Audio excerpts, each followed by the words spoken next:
Welcome to Right the First Time, a GMP program focusing on ethics and ethical behavior. This program is about doing the right thing all the time, every time, even when no one is watching.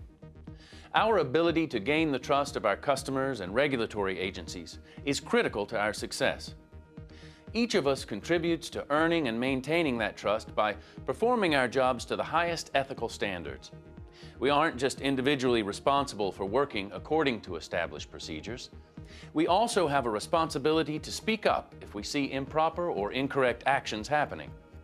We need to establish a work environment that doesn't tolerate unethical behavior. Nobody intends to act unethically.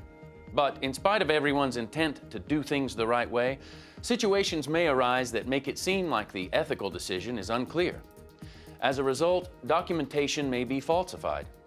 SOPs may not be followed, or deviations may not be reported, all examples of unethical behavior. In this program, we're going to focus on some situations where choosing the appropriate action or behavior may not be easy. You might wonder why, if someone has been trained and knows what has to be done in a given situation, he or she doesn't always do it the correct way.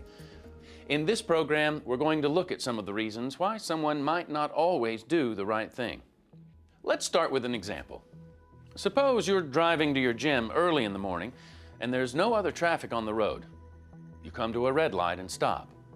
No one coming at you, no one behind you, and no one on either side of you. Do you wait for the light to turn green? Or are you thinking, I could get in and out of the gym a little early today? Or you might be thinking, why should I wait? No one's around. It's a waste of time to wait. Yet you know, running the red light is illegal. We are faced with decisions like this all the time. And sometimes we don't do the right thing. So you see, it can be easy to make an unethical decision, particularly when no one is around or watching.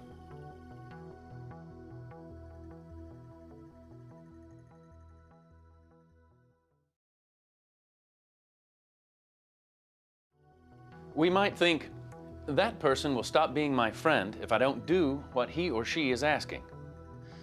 My boss will be upset if we don't stay on schedule. This part of the procedure isn't critical. Deadlines are the most important thing, or that person must know what they're doing. In this program, you will learn to recognize situations where an unethical response might seem like an attractive option. Other people might want you to go along with something you feel isn't right, but it's important to remember that you are responsible for your own actions and the consequences.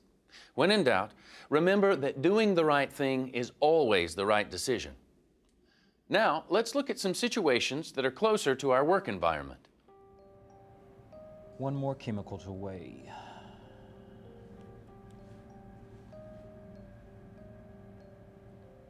Hey Liz, can I see you a second? Sure. James, I'll be right back. Okay.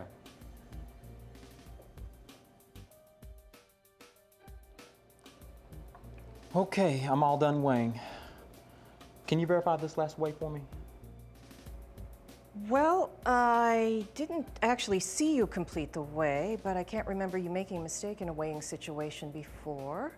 Sometimes you just have to have trust. And I was in the same room at the same time, so no problem.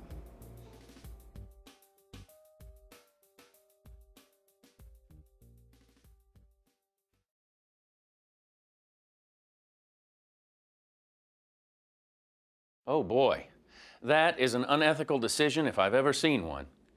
Liz knows she shouldn't verify something she hasn't actually witnessed. Here's a better answer.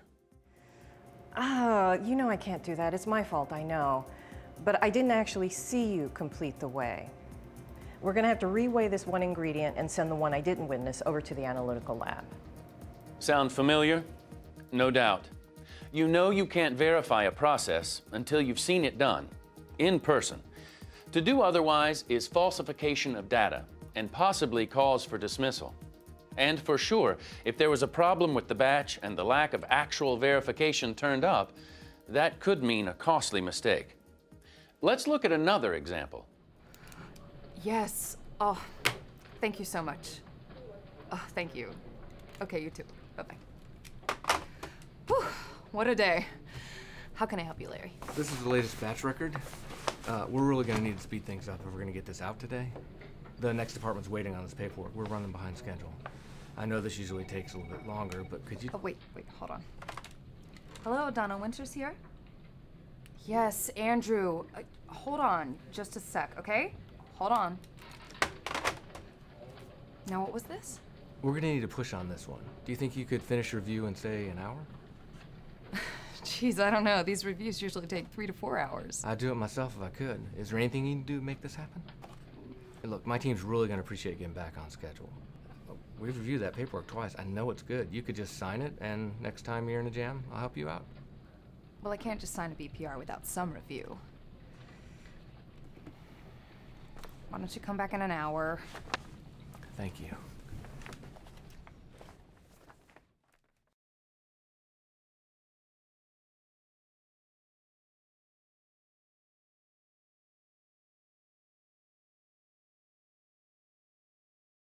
Have you ever been part of a situation like this?